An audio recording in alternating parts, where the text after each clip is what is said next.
강단에 서실 때 주의 사랑으로 환영하는 마음으로 큰 박수로 맞아주시기 바랍니다.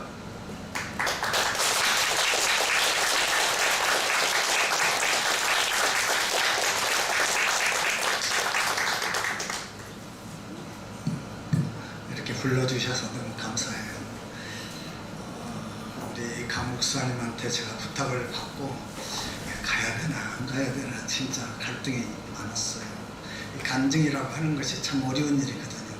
잘못하면 내 자랑이 될 것 같고 그래서 안 오려고 그렇게 여러 번 거절을 했었는데 꼭 한번 와달라고 그렇게 부탁을 해서 오늘 이렇게 오게 되었습니다. 오늘 여러분들 이렇게 만나게 되어서 너무 반갑습니다. 오늘 여기 와가지고 콩나물 비빔밥을 진짜 맛있게 잘 먹었어요. 아니 저희 교회에서도 가끔 콩나물 비빔밥도 하고 짜장밥도 하고 가래밥도 하고 그런 것도 많이 하지만은 아니, 국수도 전에는 좀 많이 먹었었어요. 근데 사실 국수를 말아서 점심을 먹어보니까 시간도 많이 걸리기도 하지만 뭐 밥하는 것과 별 차이가 없어요. 그래서 차라리 밥하는 것이 더 낫겠다 싶어서 저희들은 이제 국수 먹는 것은 적고 계속 밥을 먹는데 그동안 콩나물 비빔밥을 여러 번 먹었어도 오늘 여기 와서 진짜 맛있게 잘 먹었습니다. 특별히 막 목사님 참기름도 좀 아주 많이 쳐주시고 그래서 진짜 맛있게 잘 먹었습니다.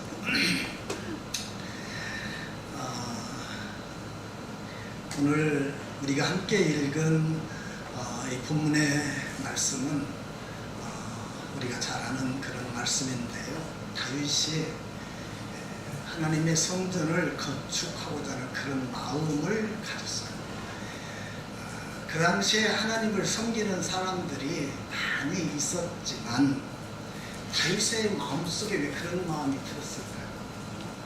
성전을 지어야 된다고 하는 그런 부담감이 다른 사람들에게는 아마 없었던 것 같아요. 그동안엔 성막을 통해서 하나님을 예배하는 처소로 그들이 그렇게 삼아 왔는데 그냥 하나님을 섬기는 장소는 항상 성막이어야 된다. 모든 사람들이 아마 다 그렇게 생각을 했었던 것 같아요. 그 당시에는. 그런데 유독 다윗이 하나님의 성전을 내가 건축을 해야 되겠다는 그런 마음을 먹었어요. 다윗이 성전 건축을 못했죠. 그런데 하나님께서 성전 건축을 하려고 하는 그런 마음을 가진 것을 정말 하나님이 너무나 깊게 생각을 하고 하나님께서 다윗에게 축복을 약속을 하셨어요. 나단 선지자를 통해서 이 다윗이 하나님께서 이런 생각을 가지고 계시고 하나님께서 이런 약속을 가지고 계신다 하는 이야기를 전해 듣고 오늘 우리가 읽은 본문 말씀은 다윗이 기도하는 내용 중에 일부만 우리가 읽었습니다. 18절부터 29절까지 다윗의 기도가 기록이 되어져 있거든요. 그래서 부끄러운 제 간증을 하기에 앞서서 오늘 본문 말씀을 잠시 설명을 드리고 좀 간증을 했으면 좋겠다는 그런 생각이 드는데요. 저희 교회는 이 개혁 우리 개정 우리 새 성경을 보거든요. 찬송가나. 그런데 여기 와서 보니까 아직도 전에 개혁 개정을 보고 있어서 찬송가도 틀리고 그런데 제가 가지고 있는 찬송가는 495장이거든요. 근데 그 제목이 뭐냐면 우리가 잘 아는 이근곡식. 지금 여러분들 가지고 있는 성경은 찬송은 몇 장인지 모르겠어요. 이근곡식 거둘자가 없는 이때 몇 장입니까? 반주자 어디 갔어요? 271장. 271장? 네. 네네네네. 네. 우리 이 찬송 같이 부른 다음에 말씀 듣도록 하겠습니다.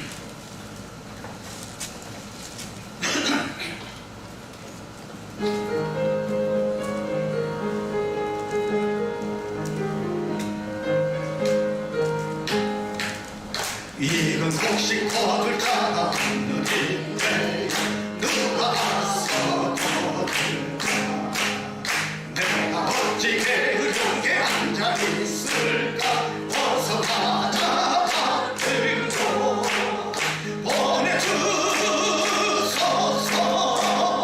보내주소서 제가 죽을 내 입술에 괜히 엉디주저 할까지 나를 보내주소서 주가도로 다니시며 누구를 나를 찾아주라 오라 주의 사랑하는 익은 곡식 어서 거두러 가자 보내주소서 보내주소서 제가 죽을 내 입술에 이 언제 주저할까 나를 보내주소서 주가 나를 부르시는데 어디 기뻐하소니 주가 명령 내리실 때 능력 받아서 기뻐 거두리로 아멘 보내주소서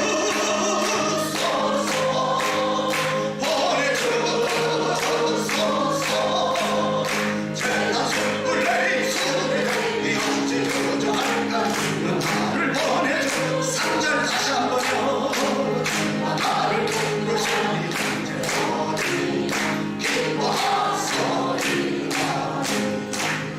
주가 명령 내리실 때 능력 받아서 기뻐 거두리로 가 보내주소서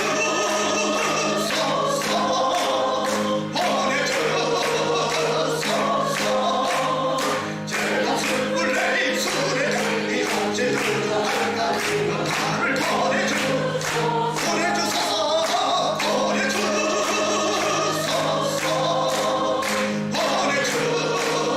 보내주소서 제가 죽을 내 입술에 이 언제 주저할까 나를 보내주소서 보내주소서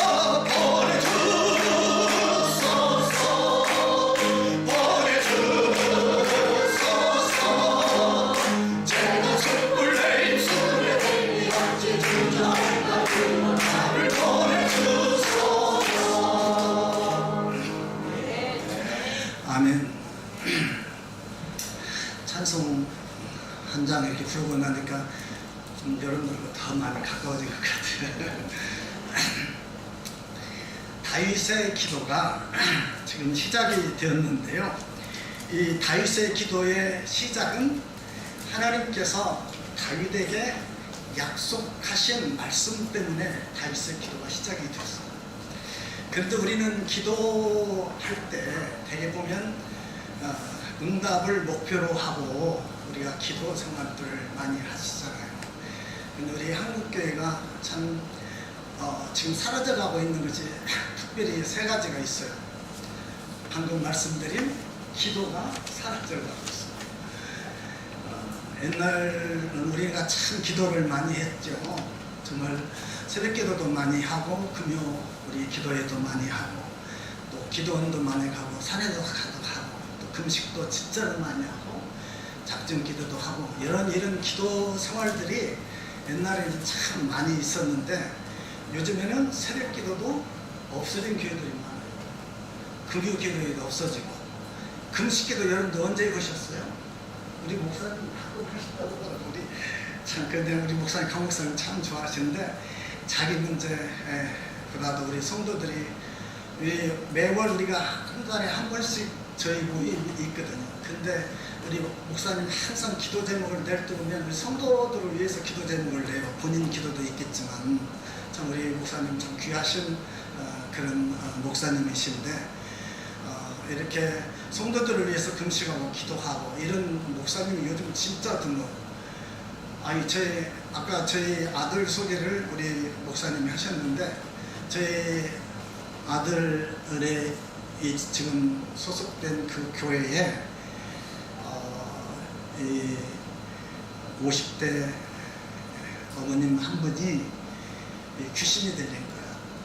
저희 아들 교구에 귀신이 들려서 저희 아들은 그런 경험이 없잖아요. 그런 사람들을 이렇게 섬기고 같이 이렇게 부닥쳐서 함께 같이 기도하고 축사하고 이런 경험이 없었어요.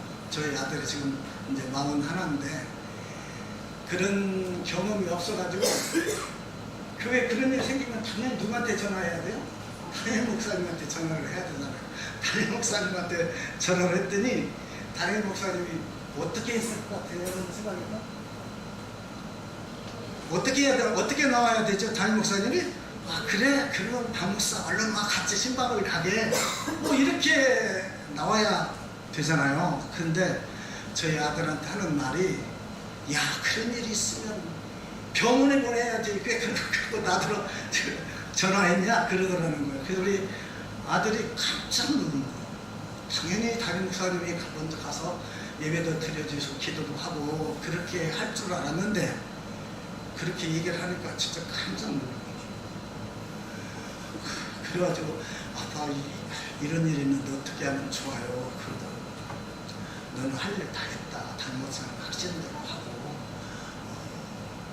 니네 교구니까 네가 한번 가서 예배 드리고 기도해 줬으면 좋겠다. 그래서 그런 데 가면 어떻게 해야 돼요? 한참 또 설명을 또 해주고 그랬거든요. 근데 그게 아니야. 우리 바로 옆교회에 잘 아는 집사님 네 분이 있어요. 저보다 2년 선배 되는 그런 집사님 네 분이 계신데 이분 아주 진짜 신앙생활을 잘하고 교회에 헌신하고 충성하시는 분인데 부인이 갑자기 귀신이 들린 거예요. 그래서 자기 본 교회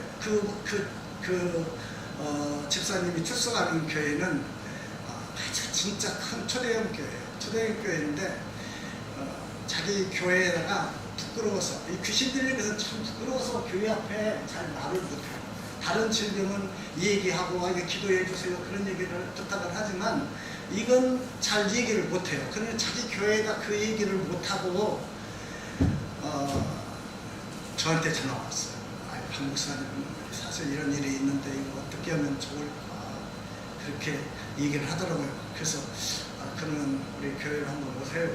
그래서 이제 부인이랑 같이 저희 교회를 와서 기도를 해줬는데 그 부인이 그렇게 아파서 본교회 목사님한테 얘기하니까 그 교회도 그 담임 목사님이 하는 얘기가 정신병원에 가라고 해요. 정신병원. 기도도 한 번 안 해요. 예배도 한 번 안 드리고 정신병원으로 데리고 가라고.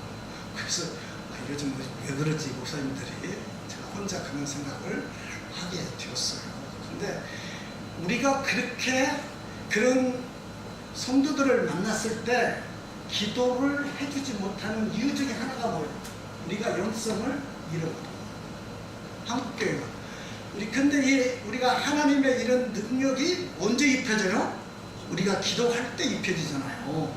그런데 이런 기도 생활이 점점 멀어져. 사도행전 교회를 보면 오로지 기도에 힘쓰니라 그랬는데 오늘날 교회들이 기도를 안 하니까 점점 이 영성이 사라지게 되고 교회가 교회로서의 사명을 다하지 못하는 것 같다. 그런 생각이 참 들어서 정말 안타까울 때가 참 많이 있어요. 오늘 이 자리에 계신 여러분들은 기도 많이 하실 거죠? 네. 약속했어요. 여러분 진짜 기도 많이 하셔야 돼요. 아니 목사님이 섬기는 하나님이나 여러분들 섬기는 하나님 같죠? 네. 목사님 보시는 성경이나 여러분들 보시는 성경이 같죠? 네. 근데 목사님만큼만 기도하세요. 더 하시면 더 좋지만 여러분들이 공식적인 그런 예배나 기도 시간에 나오셔서 기도를 많이 하면 하나님이 일하세요. 하나님의 일은 물론 사람을 통해서 일하시지만 하나님이 하시고요. 우리는 그냥 순종만 하면 하나님이 일을 하시더라고요. 그래서 우리 한국교회가 지금 기도를 잃어가고 있어요. 그 다음에 우리 한국교회가 지금 잃어가고 있는 것 중에 뭐가 또 있는 것 같아요? 여러분들 보실 때 섬김이 사라지고 있어요. 섬김. 옛날에는 다 뭐 피아노 치고 뭐 주일학교 교사하고 막 이렇게 교회 청소하고 다 이렇게 하는 걸 다 어떻게 해요? 기쁨으로 봉사했잖아요. 다 교회 오셔서. 근데 요즘은 어때요? 하나를 교회 식사도 먹고 서로 안 올려요. 교회 식사를 안 했으면 좋겠다. 그렇게 교회 청소하는 것도 이제 청소 대행업체를 불러서 했으면 좋겠다. 이렇게 얘기하는 사람들도 저희 소속된 노회에서 주일학교 강습회를 해야 되는 말이에요. 왜? 교회가요, 코로나 이후로 90% 이상 이게 주일학교가 없어졌어요. 그리고 저희 노회의 가장 큰 교회가 주일학교를 하는데 주일학교 교사들이 청년들이 하나도 없어요. 다 재직들 이상 이런 사람들이 주일학교 교사를. 그래서 주일학교 강습회를 해도 청년들, 대학생들 이런 사람들 옛날에는 다 봉사하고 그랬잖아요. 그런데 지금은 그런 사람이 하나 오지도 않아요. 강습회를 해야 오지도 않아요. 그리고 점점 교회를 섬기는 이런 모습들이 사라져가고 있어요. 정말 교회가 절대로 포기하면 안 되는 일들인데 우리 주님이 이 세상에 왜 왔다고 그랬어요? 섬기러 왔다고 그랬잖아요. 그런데 정말 교회가 해야 되는 이렇게 가장 중요한 가치 있는 일을 교회가 포기하고 있어요. 또 한 가지 지금 한국교회가 잃어가는 것이 있어요. 뭐죠? 전도. 전도를 안 하고 전도. 요즘은 진짜 전도하는 교회를 찾아보기가 다 힘들고 제가 아침마다 이제 새벽기도 끝나고 한 1시간 정도만 큰 걸음으로 운동을 걷기를 합니다. 걷기를 하는데 하루는 예수천당 불신지옥 그렇게 조끼를 그렇게 쓴 것을 딱 입고 보행도로를 제가 볼 때는 연세가 한 60이 넘었을 것 같은 아마 교회 아마 권사님 정도나 되는 그런 분 같아요. 보니까. 근데 그걸 다 입고 걸어가시더라고요. 너무 멋있잖아요. 가서 예수 그리스도 그런 말을 하는데 그런 말은 않지만 그 가슴에다 뒤에다가 다 써서 붙이고 이렇게 걸어가는 거예요. 그리고 사람들이 한 번씩 다 돌아보더라고요. 빨간 조끼에 노란 글씨를 썼어요. 그러니까 탁 들어오잖아요. 그래서 내가 가면서 아이고 멋있습니다. 아무튼 그렇게 칭찬을 해주고 갔어요. 근데 요즘은 참 그런 분 만나기가 쉽지가 않죠. 옛날에는 전도지도 이렇게 나눠주기도 하고 참 그랬었는데 요즘은 전도하는 분들을 참 보기가 힘들어요. 그래서 우리 교회가 기도하는 거, 섬기는 거, 전도하는 거 정말 가장 중요한 일들을 교회가 지금 이뤄가고 있다라고 하는 것인데 오늘 본문에 나타난 다윗은 하나님의 약속을 듣고 기도를 했어요. 우리가 기도는 흔히 그냥 응답을 목표로 하고 우리 항상 기도를 그렇게 하는 것으로 생각을 해요. 근데 우리가 응답 받으면 어떻게 해요? 다음에 계속 이어서 내가 기도를 해야 된다는 것을 잊어버려요. 기도 응답 받은 사람들도 내가 기도 응답을 받아봤으니까 더 많이 기도 생활을 해야 되는데 이제 내 목적을 이루었으니까 그 다음 또 기도한다는 것을 계속해서 해야 된다는 것을 잃어버려요. 또 기도 응답을 못 받은 사람은 어때요? 나 기도를 아무리 해봐도 응답이 없어. 그래서 그냥 포기해버리는 이런 분들이 있어요. 그러니까 기도 응답을 받아도 기도 않고 기도 응답을 안 받아도 기도를 우리가 하지를 못해요. 그런데 우리가 하나님께서 우리에게 쉬지 말고 기도하라고 말씀을 하실 때 우리에게 필요한 것을 하나님께서 기도를 통해서 채워주시고 공급하시기 위해서 기도를 했습니다. 물론 그런 의미도 있어요. 성경에 보면 그런 의미도 있지만 그보다도 더 중요한 것은 하나님께서 오늘 저와 여러분들을 많은 사람들 가운데 택하여 우리에게 하나님의 형상을 주어서 다른 피조물과는 다르게 우리를 이렇게 창조하셨잖아요. 근데 하나님의 형상을 우리에게 주셔서 우리 인간을 창조하신 이유는 하나님과 우리가 지속적인 그런 교통교제를 하기 위해서. 교통교제를 왜 하죠?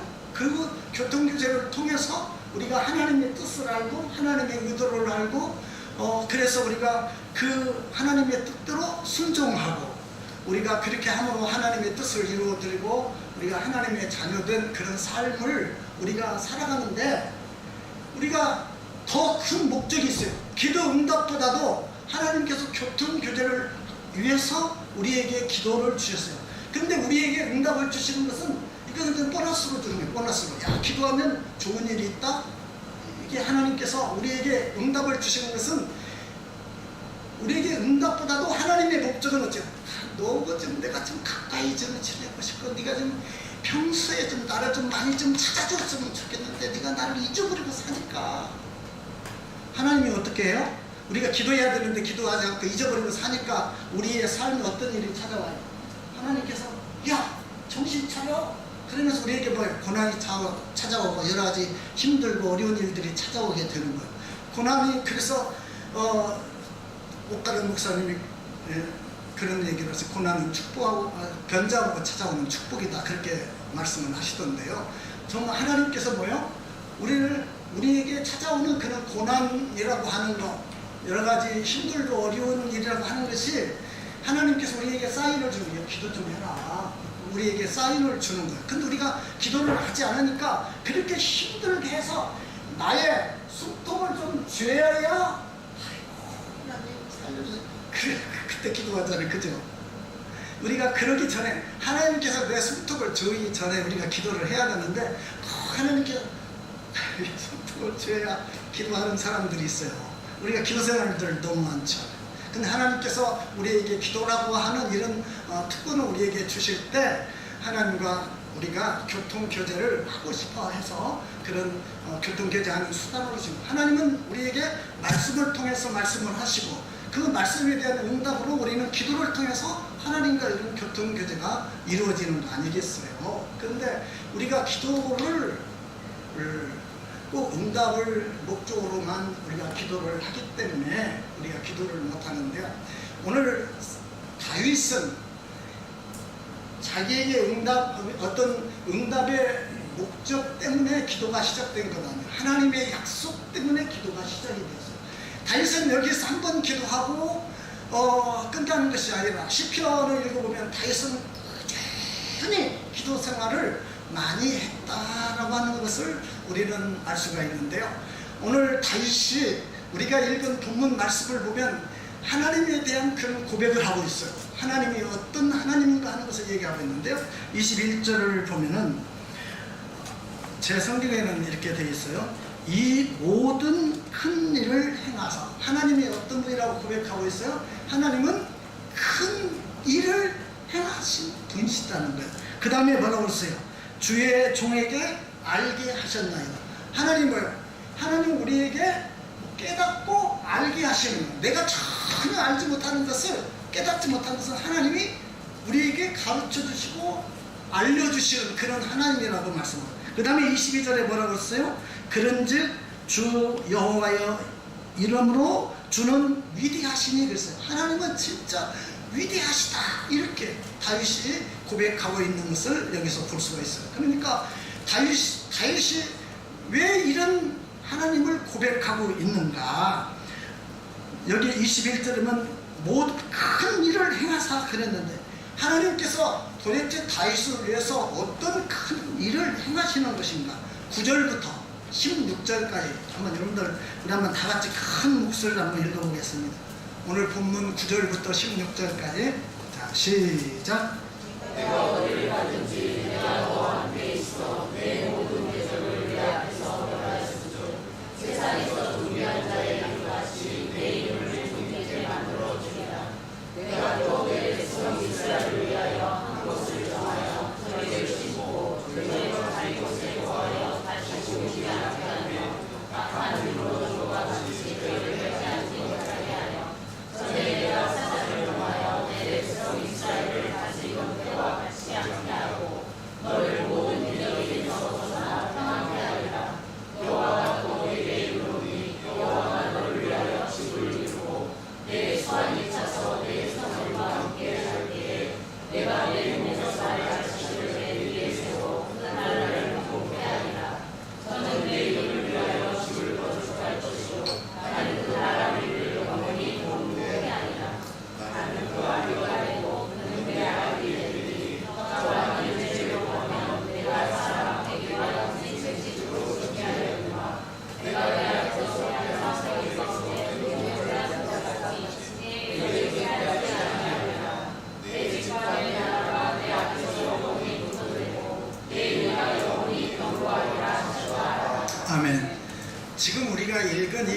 9절부터 16절까지는 하나님께서 다윗 나단 선지자를 통해서 다윗에게 약속하신 내용들이에요. 다윗을 내가 어떻게 사랑하겠다, 내가 다윗을 어떻게 들어서겠다, 내가 다윗을 어떻게 축복하겠다.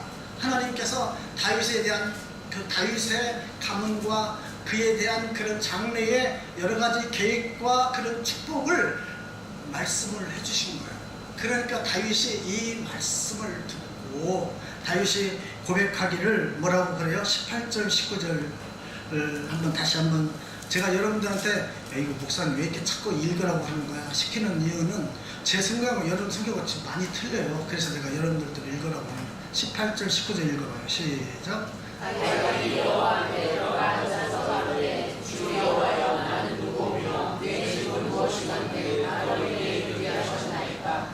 주 여호와여 주께서 이것을 보여 적게 여기시고 또 주의 집에 영구이를 말씀하시구나이다. 주 여호와여 인간의 길에서 하셨나이다. 아멘. 여기서 보면은 18절 19절에서 다윗이 뭐라고 해요? 하나님께서 자기를 다 한다. 자기 집을 다윗의 가정이 어떤 가정인지 또 다윗이 어떤 사람인지 하나님이 다 알고 계신다. 그런데 오늘 본문 6절에도 보면 그런 말씀이 있어요. 6절 한번 보세요. 6절.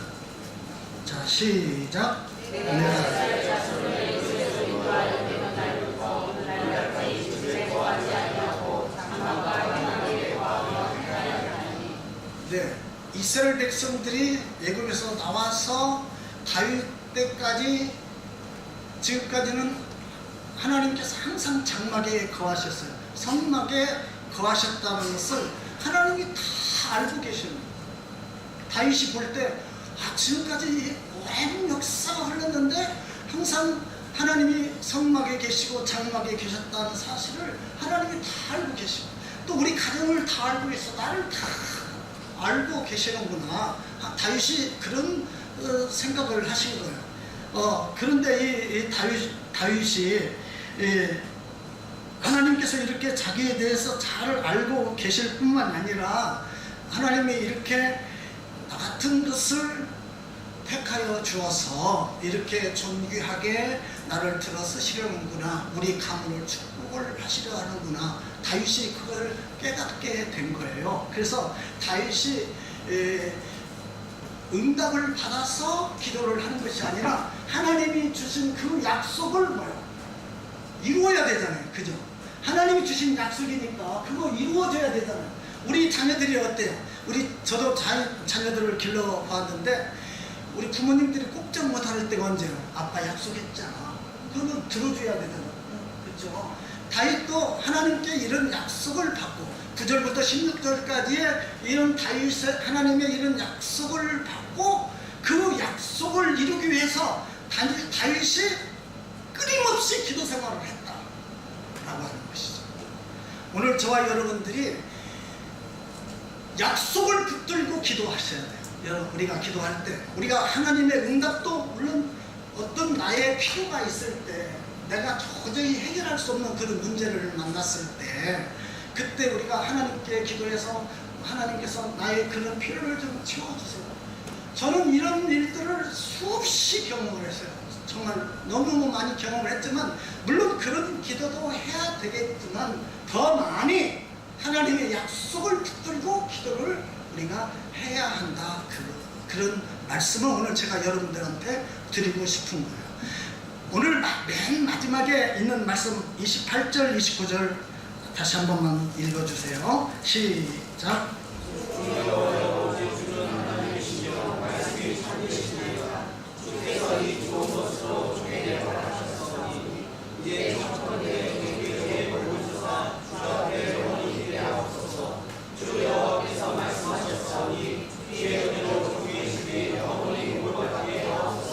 아멘. 자, 여기서 보니까 다윗이 약속을 붙들고 기도한다는 확실한 증거가 있어요. 28절에 보니까 이 좋은 것을 주의 종에게 말씀하셨사오니 하나님의 약속을 이루기 위해서 기도를 하고 있는 거예요. 또 뿐만 아니라 주의 종의 집에 복을 주사 주 앞에 영원히 있게 하옵소서. 하나님 앞에서 떠나지 않고 항상 하나님 앞에서 면전의식을 가지고 살게 해주시고 주 여호와께서 말씀하셨사오니 주의 종의 집이 영원히 복을 받게 하옵소서. 하나님이 약속하신 대로 우리 가정이, 우리의 가문이 자자손손 천대에 이르기까지 하나님이 그 약속의 말씀이 이루어지기를 원한다. 다윗이 이것을 붙들고 지금 기도하고 약속을 붙들고 기도하고 있다는 것을 우리에게 보여주는 그런 말씀이라 생각이 되어집니다. 제가 왜 이런 말씀을 드리냐면, 제가 교회를 처음 출석을 했을 때, 제가 중학교 3학년 때부터 여름 성경학교 보조교사를 하기를 시작을 했어요. 근데 내가 중학교, 고등학교 이렇게 교회를 다니면서, 그때는 저희 친가 쪽이나 외가 쪽에 아무도 예수 믿는 사람이 없었어요. 저 혼자 예수를 믿었는데, 제가 교회에 가면 제일로 부러운 것이 뭐냐면, 특히 이제 추석 명절이나 설 명절이나 이런 그 교회 절기나 이런 데 있을 때 도시에 나가 있던 자녀들이 시골에 이제 부모님들 계시니까 이게 찾아뵈러 오시잖아요. 이렇게 자녀들이 오면 꼭 교회 그 저녁 예배 때, 주로 저녁 예배 때 가족장을 해요. 가족장. 그러면 그냥 장로님 가족들이 다 나와서, 권사님, 집사님 가족들이 쫙 나와서 앞에서 찬송을 부르면 그것이 그렇게 부럽더라고요. 여러분들은 안 그래요? 아니, 나는 나 혼자 나왔는데 그것이, 우리는 언제나 저렇게 가족처럼 한번 불러볼까, 그런 생각을 진짜 많이 했어요. 근데 그때 하나님께서 저에게 주시는 그런 말씀이 있었어요. 그 말씀이 뭐냐면 사도행전 16장 31절 말씀이에요. 주 예수를 믿어라, 그리하면 내 집이 구원을 받으리라. 이 말씀이 제 마음과 생각을 와서 확 사로잡았어요. 나는 언제 저렇게 가족청을 한번 해보지? 그런 생각을 했는데, 이 말씀이 제 마음과 생각을 확 사로잡아서 그때부터 가족 구원을 위해서 기도를 하기로 시작합니다. 이 약속의 말씀을 붙들고 기도를 했어요. 자, 제가 지금 방금 여러분들한테 어떤 말씀을 드렸어요? 사도행전 16장 31절 말씀. 주 예수를 믿어라, 그리하면 너와 내 집이 구원을 얻으리라. 제가 이 말씀을 믿고 저희 가족 구원을 위해서 정말 기도를 했어요. 그러나 기도해서 1, 2년 후에라도 이 말씀이 이루어지면 얼마나 좋겠어요. 근데 이게 진짜 내가 고등학교 다 졸업할 때까지 저희 집에는 아무도 예수를 안 믿었어요. 참 하나님께서 저를 목사로 세우시려고 그랬는지 고1 때부터 새벽 기도를 나가게 됐어요. 제가 교회 애들 가려면 한 30분 넘게 이렇게 논을 지나서 들을 지나서 산을 넘고 이렇게 해서 한 30분 걸어서 교회 가는 길인데, 제가 그 새벽 기도를 그때부터 고1 때부터 다녔어요. 그 고1 때부터 다녔는데, 주일날은 새벽에 가서 저녁 예배 마칠 때까지 교회에서 사는 거예요. 그냥. 그래서 교회 목사님 사택에서 저녁 먹기도 하고, 또 장로님 댁에서 먹기도 하고, 권사님이나 집사님 집에서 저녁 먹기도 하고, 그렇게 하면서 저녁 예배까지 드리고 주일날은 그렇게 간 거예요. 근데 저희 집 바로 옆에 저희 교회 장로님 가정이 계세요. 근데 장로님 가정은 대농 가정이거든. 근데 주일날도 남예배 때 한 번 갔다 오면 온 식구들이 다 논에 붙어서 막 일하고 그러니까 그 장로님과 저를 비교해서 제가 핍박을 많이 받았죠. 장로님도 주일날 저렇게 한 번 갔다 예배를 드리고 오면은 저렇게 바쁠 때 다 일하고, 그런데 너는 이제 예수 믿는 것이 어린 것이 어떻게 교회 가면 하루 종일 교회에서 살아요. 얼마나 그때 집에서 그런 핍박이 많았는지 몰라요. 심지어는 저희 할머니가 쫓아왔어요. 저희 할머니가 쫓아왔는데, 저는 주로 이제 할머니하고 많이 살았어요. 왜냐하면 제가 5살 때 어머니가 세상을 떠났어요. 암으로 암으로 세상을 떠났는데 참 저희 집안이 참 그래도 넉넉하게 부유하게 잘 살던 그런 집안인데 저희 어머님이 이렇게 시집와서 제가 마시거든요. 근데 나 하나를 낳고 그 당시에는 아이를 많이 낳을 때인데 나 하나를 낳고 어머님이 그 암 때문에 이제 병원에서는 수술하면 살 수 있으니까 수술을 해라 그랬는데 아이를 더 하나라도 더 낳고 싶어서 동생을 만들어주고 싶어서 어머니가 수술을 포기하셨는데요. 결국은 제가 5살 때 이제 어머님이 돌아가셨어요. 옆집에서 막 정신없이 뛰어놀고 있을 때 막 불러서 이제 식구들이 불러서 뛰어가니까 어머님이 제 손을 꼭 잡고 저에게 하시는 말씀이 5살 때 일인데 지금도 제가 생생하게 기억하고 있는 것이 뭐냐면 그렇게 말씀해요. 종태야, 네가 엄마만큼 크면 엄마가 비행기 타고 올게 그랬어요. 저희 어머니가 저한테 그랬어요. 근데 비행기 타고 왔을까 안 왔을까? 왔죠. 제가 이런데 안 왔으면 내가 왔다고 그러겠어요. 비행기 타고 진짜 오셨어요. 비행기 타고 진짜 오셨는데 어떻게 오시냐면 저희 집사람하고 우리 그렇잖아. 남편들은 아내가 뭐야? 아내도 되지만 때로는 엄마 같기도 하고 때로는 나이가 드니까 이제 지금은 친구 같더라고요. 친구. 정말 절친한 둘도 없는 그런 친구같이 느껴지더라고요. 지금은. 근데 항상 아내가 그냥 때로는 엄마같이 생각이 될 때가 많아요. 엄마같이 생각이 될 때가 많아요. 아니 부인같이 남편을 그렇게 아끼고 챙겨준 사람 어디 있어요? 엄마 다음이죠. 그죠? 글쎄 얼마나 아니 그들이 아멘들이 없어 여기는.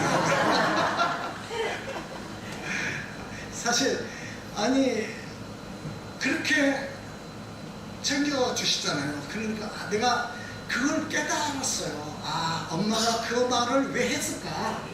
어떤 생각을 가지고 그때 나한테 얘기를 했을까? 그렇게 생각을 하다 보니까 아하, 내가 성장을 해서 결혼을 하면 엄마 같은 아내가 생길 것을 생각을 하고 어머니가 그렇게 말씀을 하셨지 않았을까? 그래서 저는 항상 저희 집사람을 볼 때 비행기 타고 그래서 이렇게 생각을 하고 저희 집사람을 항상 그렇게 생각하고 제 마음속에 그렇게 생각하고 고맙게 항상 생각하고 지냈어요. 근데 그래서 이제 저희 아버님이 잘생겼어요. 저도 잘생겼지만 저희 아버지가 진짜 잘생겼어요. 우리 아버지는. 근데 저희 아버지가 곧 저희 어머니가 돌아가신 후에 세장가를 곧 가셔서 새 가정을 이루게 되었는데 제 어린 마음에 새엄마, 엄마라고 부르니까 전에 나한테 잘해주시던 그런 엄마를 생각해서 그 새엄마 옆에 자꾸 가고 싶더라고요. 옆에 가고 싶어서 새엄마 옆에 가니까 자꾸 밀어내더라고요. 오지 말라고 가라고 자꾸 밀어내더라고요. 그래서 이제 저희 아버님은 정읍군청에 이렇게 근무를 하고 계셨는데 그래서 이제 새 가정을 이루어서 저희 아버님이 딸 둘, 그 다음에 아들 하나 이렇게 동생들을 셋을 더 낳았어요. 근데 그 아이들을 데리고 따로 분가해서 그렇게 살고 저는 이제 할아버지 할머니하고 같이 이렇게 사는데 시골은 저는 호남 편이야 전라북도 부안에서 살았거든요. 부안 백산에서 살았는데 호남 평에서 살았으니까 거기는 뭐 그냥 산이 없어요. 그냥 허벌판이에요. 이렇게 허벌판. 겨울에 눈이 오면요 꽁이 같은 게 탈곡을 하면 이렇게 막 볏짚들이 쌓아놓거든요. 근데 그 볏짚 속에 있는 벼 알을 주워먹기 위해서 꽁들이 와요. 꽁들이 오면 그 가서 꽁이 날아가는 것을 다 보여요. 그냥 허벌판이니까 한 두세 번만 쫓아가면 꽁을 그냥 잡았어요.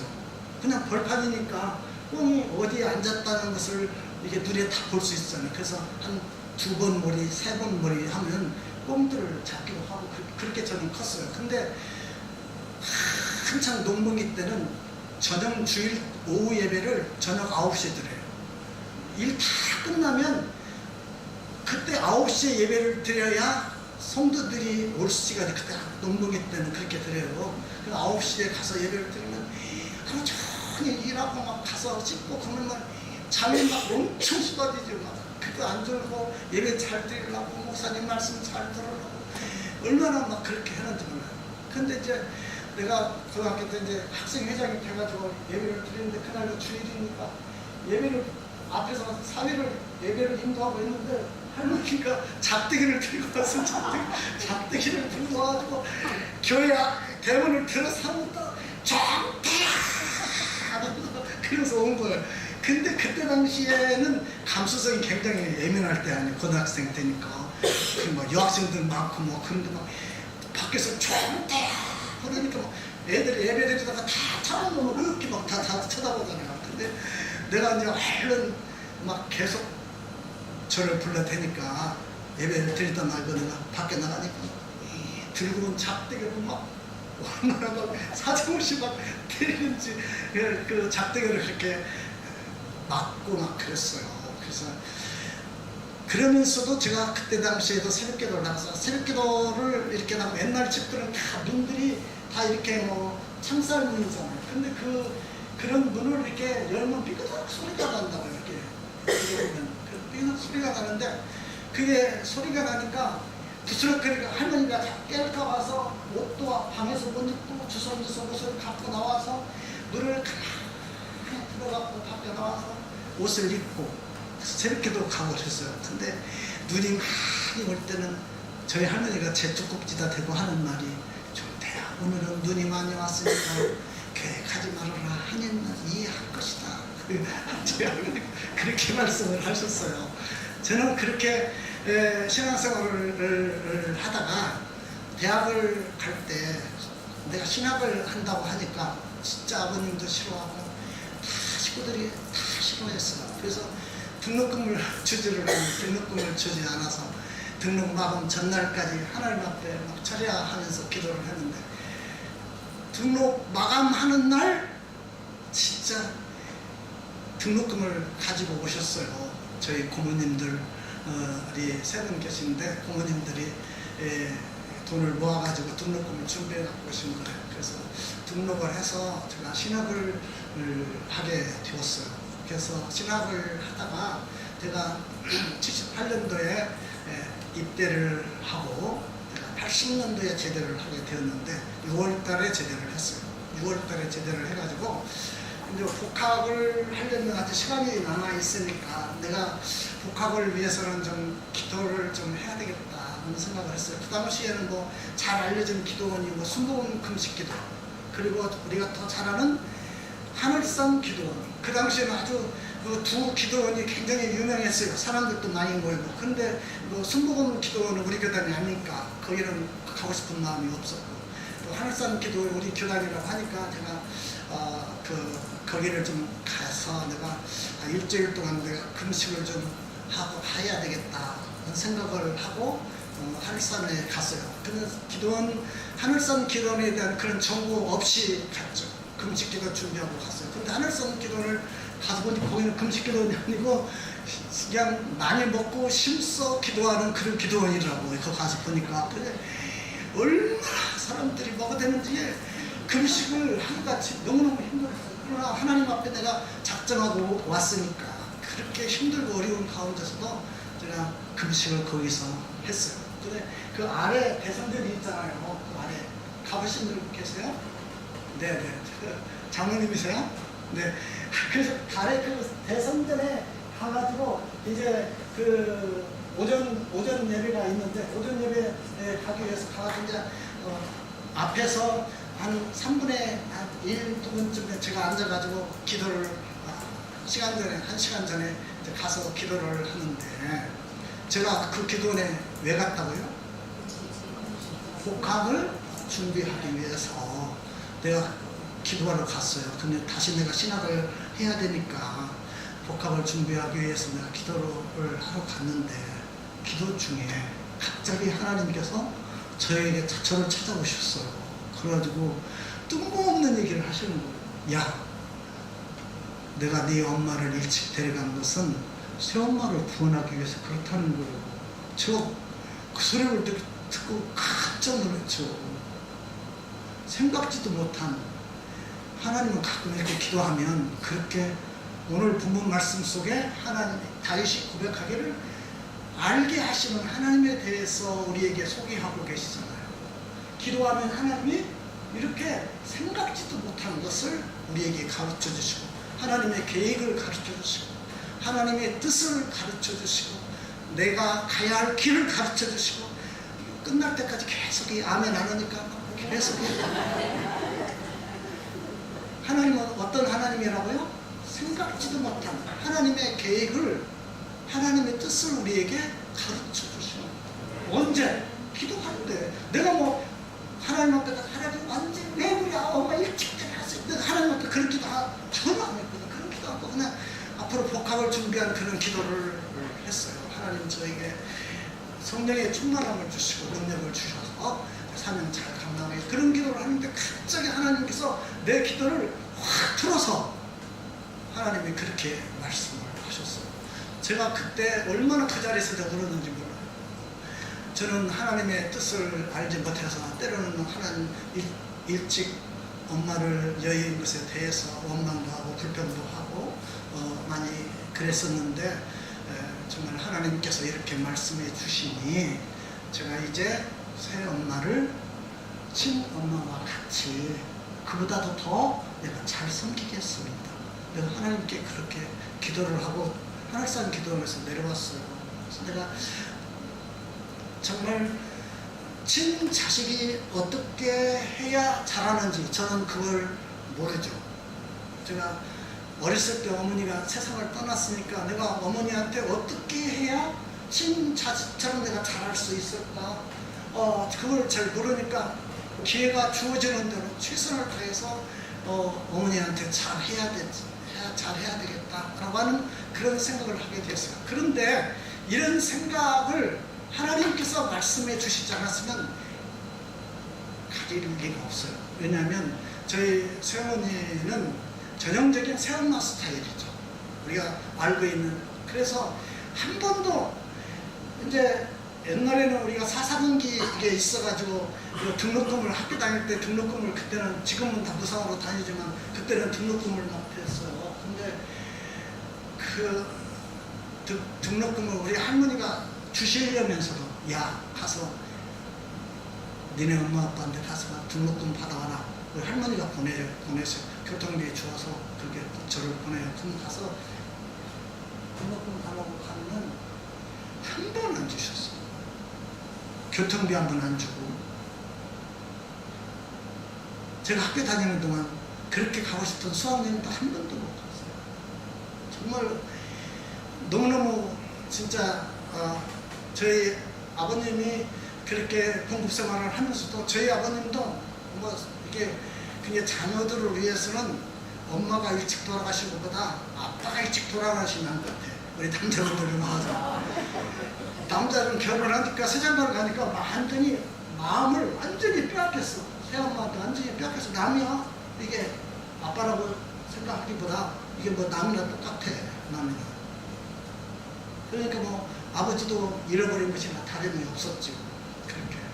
그래가지고 정말 너무 힘들고 어려운 그런 삶을 살았어요. 그렇기 때문에 뭐 제가 어머니한테 친어머니 같이 잘해야 되겠다 이런 생각을 한 번도 안 했죠. 하나님께서 나에게 그렇게 말씀하기 전에는 한 번도 안 했어요.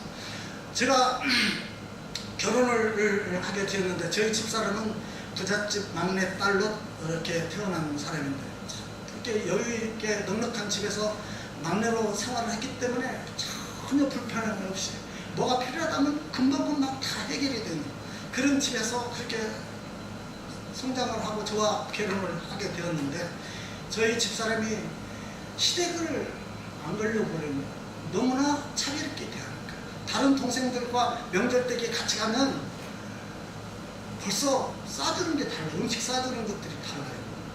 너무나 보이게 차별있게 하니까 그 일 때문에 할머니와 어머니가 싸우고 막 나중에 아버지와 어머니가 싸우고 그런 것들 너무나 차별있게 대하니까 그렇게 하지 말아라. 종태도 네 자식인데 왜 그렇게 하냐. 이제 젤로 할머니가 그런 말씀을 많이 하셨죠. 그렇게 해서 그런 것을 제가 보고 성장을 했기 때문에 내가 예수를 믿어도 참 그냥 어머니한테 내가 잘해야 되겠다 그런 마음이 없었어요. 그렇지만 그때 내가 기도원에서 그 하나님의 음성을 듣고 나서부터 진짜 내가 어머니한테 최선을 다해서 잘해야 된다. 돌아가신 어머니를 잊어버리자. 지금 살아계신 새엄마가 내 친한 엄마다. 나에게 이 엄마 한 분밖에 없다. 그런 생각을 제가 하게 돼요. 그때부터. 그래서 제가 저희 집사람한테를 그렸어요. 저희 어머니를 친엄마 이상으로 친자식들보다 우리가 더 잘해야 우리가 잘한다는 얘기를 들을 수가 있다. 그러니까 어머니가 우리에게 어떻게 해주는 것은 생각하지 말고 우리가 자식된 도리로서 하나님을 섬기는 자로서 우리가 최선을 다해서 우리가 섬기자. 바라지 말고 대가를 바라지 말고 우리가 그렇게 어머니를 섬기자 그렇게 얘기를 했어요. 그래서 저희 집사람은 또 그렇게 하기로 약속을 했는데도 저희 집사람이 또 딱 현장에 가면은 그런 것들이 또 부닥치고 그런 것을 눈으로 보고 그때 갔다 오기만 하면 마음에 상처를 입고 막 저희 집사람이 많이 힘들어하고 그랬어요. 그래서 명절 때 가다가 중간에서 목사님 나 내려주세요. 나 그냥 집에 갈 거예요. 얼마나 저 옥신각신했겠어요. 차 안에서. 그래 막 끝까지 막 안 간다고 집에 그냥 돌아간다고 하니까 제가 중간에서 내려줬어요. 고속도로에서 집에 그냥 가라고 내려줬어요. 그리고 집에 가서는 뭐요? 저희 집사람이 아파서 못 왔다고 그냥 그렇게 얘기했지. 집에 가서 못 와서 이렇게 돌아갔다고 얘기하면 그래야지 더 미워할 텐데 그렇게 얘기할 수가 없잖아요.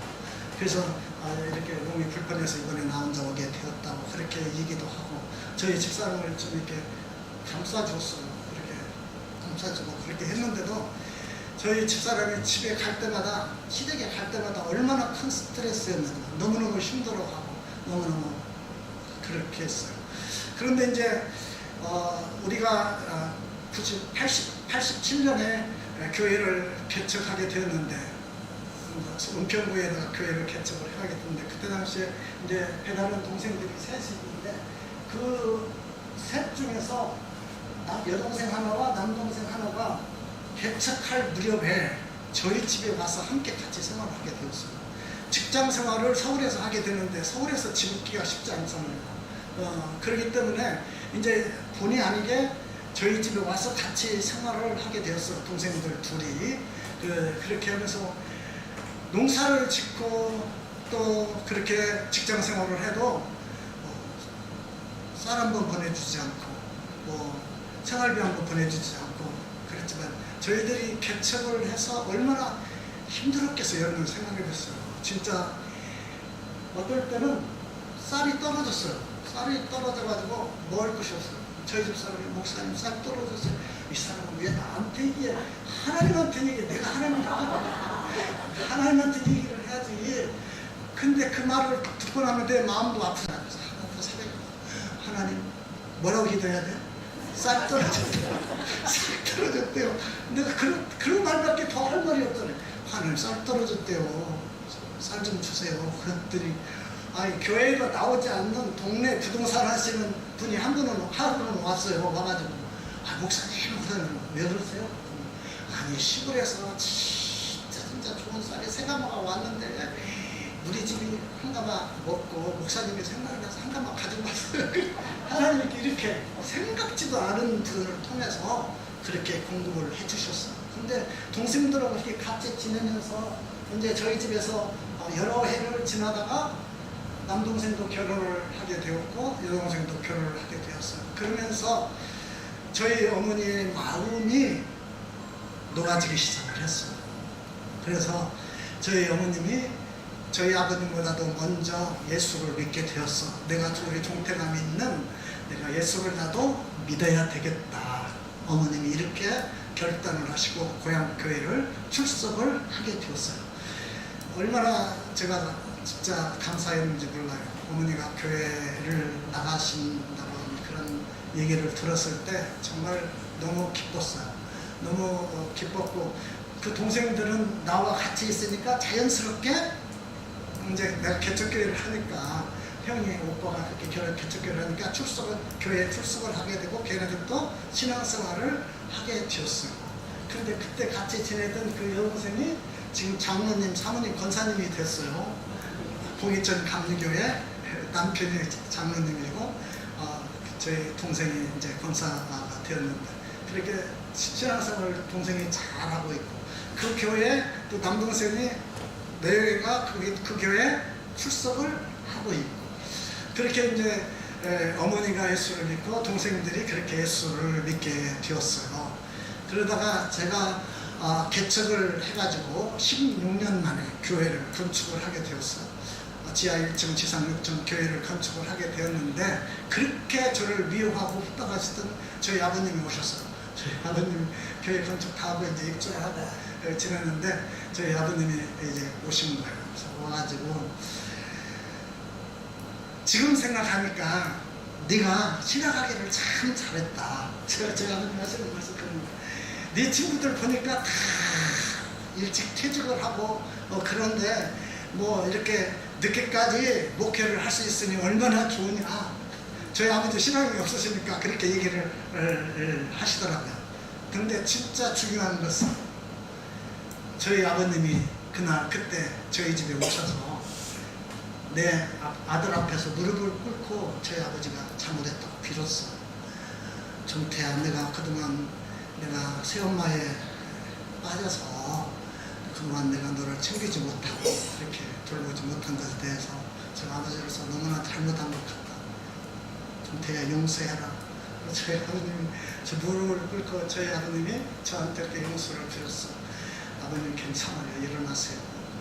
그리고 그 뒤로 아버님이 예수를 믿게 됐어요. 저희 어머님이 예수 믿고 10년 후에 저희 아버님은 예수를 믿었어요. 그래서 이제 아버님과 이제 어머님이 다 예수를 믿고 동생 둘이 예수를 믿었잖아요. 근데 여동생 수원에 사는 여동생이 하나 있는데 그 여동생도 내가 전도를 하기 위해서 진짜 많이 애를 썼는데 교회를 가기로 약속을 했어요.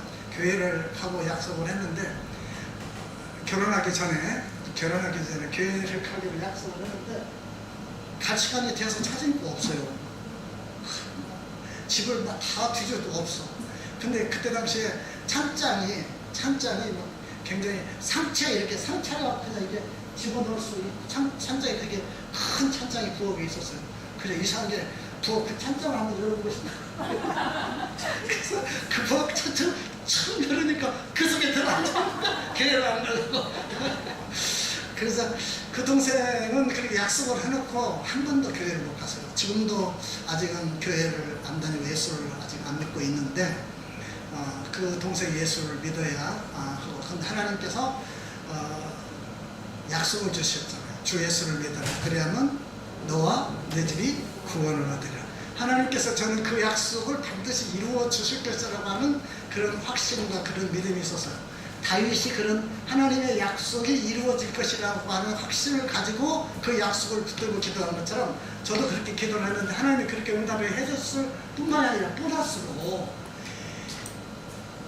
저희 할아버지 할머니가 농사를 지으니까 저 팽인에 살고 계시는 작은아버지 작은어머니가 오셔서 할아버지 할머니 농사 일을 많이 도와주셨어요. 오셔서 농사를 했는데 이렇게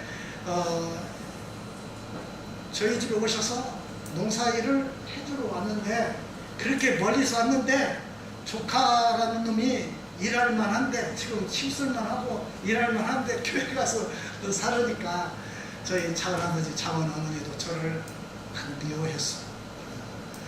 예수 믿는 것을 야, 또 내가 예수 믿는 거 우리가 반대는 하지 않지만 이렇게 바꿀 때는 좀 일도 좀 해야 되지 않겠느냐.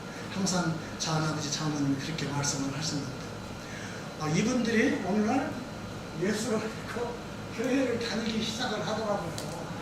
근데 더 감사한 것은 작은아버지 큰아들이 신학을 하고 목사가 됐어요.